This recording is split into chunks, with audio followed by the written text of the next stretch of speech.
മറ്റത്തൂർ നെല്ലിപ്പറമ്പിൽ ബസ്സിനടിയിലേക്ക് മറിഞ്ഞു വീണ ഇരിങ്ങാലക്കുട സ്വദേശിയായ സ്കൂട്ടർ യാത്രിക മരിച്ച സംഭവത്തിൽ അപകടത്തിൽപ്പെട്ടത് 4 വാഹനങ്ങളെന്ന ദൃക്സാക്ഷികൾ. ഇരിങ്ങാലക്കുട കൊട്ടിലങ്ങപ്പാടം ആസാദ് റോഡിൽ കരിപ്പുര വീട്ടിൽ അഷ്റഫിന്റെ മകൾ ആഫിദയാണ് മരിച്ചത്. സ്കൂട്ടറിൽ യാത്ര ചെയ്യുന്നതിനിടയിൽ സ്വകാര്യ ബസ്സിനെ മറികടക്കാൻ ശ്രമിക്കുന്നതിനിടെ ബസ്സിനടിയിലേക്ക് വീണാണ് ആഫിദ മരിച്ചത്.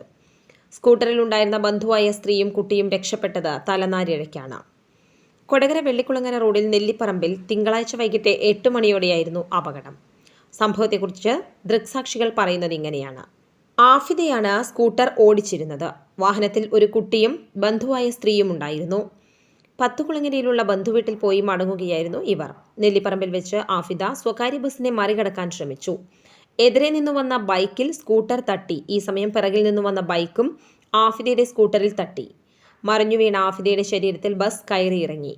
സ്കൂട്ടറിലുണ്ടായിരുന്ന മറ്റു 2 പേരും മറുവശത്തേക്ക് വീണതിനാൽ ചെറിയ പരിക്കുകളോടെ രക്ഷപ്പെട്ടു.